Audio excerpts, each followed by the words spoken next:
ఒక ఇన్ఫర్మేషన్ ఉంటే ఆ ఇన్ఫర్మేషన్ని క్యాచ్ చేయడానికి కోసము సంబాల్పూర్ నుంచి నాందేడ్కి వస్తున్నటువంటి నాగావళి ఎక్స్ప్రెస్లో తరోగా చెక్ చేయడం జరిగింది.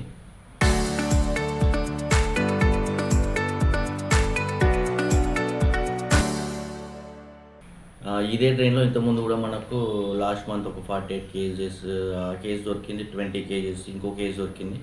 సో ఈ ట్రైన్ మీద నిఘా గట్టిగా పెట్టాలని మేము ప్రయత్నిస్తున్నప్పుడు ఒక చిన్న సమాచారం దొరికింది.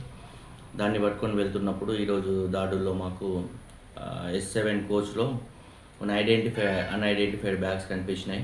వాటిని 2 బ్యాగులు అక్కడ చూడొచ్చు మీరు. వాటిని ఓపెన్ చేసి చూస్తున్నప్పుడు అందులో మనకు గాంజా ప్యాకెట్లు ఉన్నాయి. అయినా చుట్టుపక్కల ఎవరిని ఎంక్వైరీ చేస్తూ మీ బ్యాగ్స్ ఎవరిదని చెప్పేసి అంటే ఎవరు కూడా క్లెయిమ్ చేసుకోవడానికి ముందుకు రాలేదు.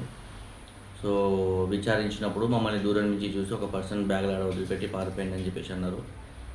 అయినా సరే మేము గాంజా అనేది సీజ్ చేసి వాటి వెయిట్ చూసినాము. మొత్తంగా 22 ప్యాకెట్లు ఉన్నాయి.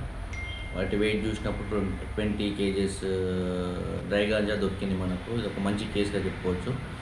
ఇదంతా కూడా టార్గెట్ ఎక్కడికి వెళ్తుందంటే ఒడిశా నుంచి మన మహారాష్ట్రకు సంబంధించిన నాందేడ్ టార్గెట్గా ఈ ట్రైన్లో ఎక్కువ సప్లై చేస్తున్నారు.